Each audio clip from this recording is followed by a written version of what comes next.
Hi అండి, నమస్తే. Welcome to Neelu's cooking world. ఈరోజు వీడియోలో పాలకూర తోటకూర వేసి ఒక టేస్టీ కర్రీ ఎలా చేయాలో చూద్దాం.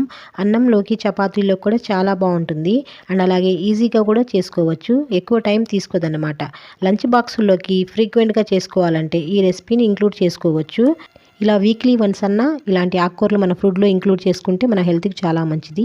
అయితే ఈ రెసిపీ ఎలా చేయాలో చూసేద్దాం. ముందుగా 2 ఉల్లిపాయలు, మీ కారానికి సరిపడా పచ్చిమిర్చి, టమాటాలు 2-3, కొద్దిగా కరివేపాకు తీసుకొని శుభ్రం కట్ చేసి పక్కన పెట్టుకోవాలి. అలాగే తోటకూర, పాలకూర తీసుకొని శుభ్రంగా వాష్ చేసేసి ముదురు కాడలు ఏమైనా ఉంటే తీసేసేసి చక్కగా వాష్ చేసి కట్ చేసి పెట్టుకోవాలి. ఇలా కుక్కర్లో కొద్దిగా ఆయిల్ వేసుకొని అందులో ఈ పచ్చిమిర్చి, ఉల్లిపాయలు, టమాటాలు, కొద్దిగా కరివేపాకు వేసుకొని చక్కగా ఒకసారి కలిపేసేసి 1/2 స్పూన్ పసుపు కూడా వేసుకొని ఇప్పుడు ఇందులో కట్ చేసి పెట్టుకున్న తోటకూర, పాలకూరను కూడా వేసేసేసి ఒకసారి అన్నీ కలిసే విధంగా ఒకసారి ఇలా కలుపుకొని అందులో ఒక 1/2 గ్లాస్ నీళ్లు పోసుకోవాలి. ఇలా నీళ్లు పోయడం వల్ల అడుగంటకుండా ఉంటుంది. అలాగే కొద్దిగా చింతపండు కూడా వేసుకొని చక్కగా మొత్తం కలిపేసేసి 3 విజిల్స్ వచ్చేలాగా కుక్కర్లో పెట్టుకొని ఈ విధంగా ఉడికించుకోవాలి. ఇలా ఉడికిన దాంట్లో ఎక్స్ట్రా వాటర్ అనేది ఏం తీయకుండా అందులోనే ఉంచేసుకోవాలి.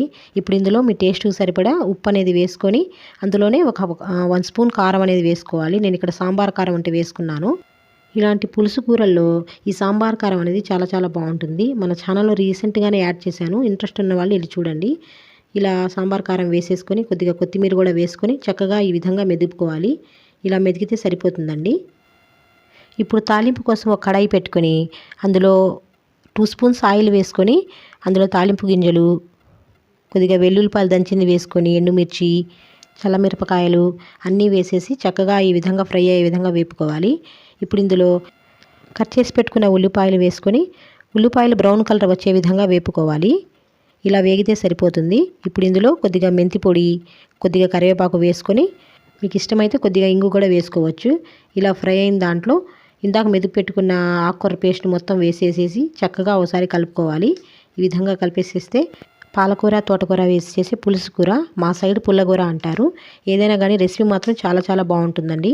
మీరు రెగ్యులర్గా ఆకుకూరలతో ఏదైనా రెసిపీ చేయాలంటే రైస్లోకి కానీ చపాతీలోకి కానీ ఏ కాంబినేషన్లో ట్రై చేస్తారనేది నా కమెంట్ సెక్షన్లో చెప్పండి. నేను తప్పకుండా ట్రై చేస్తాను.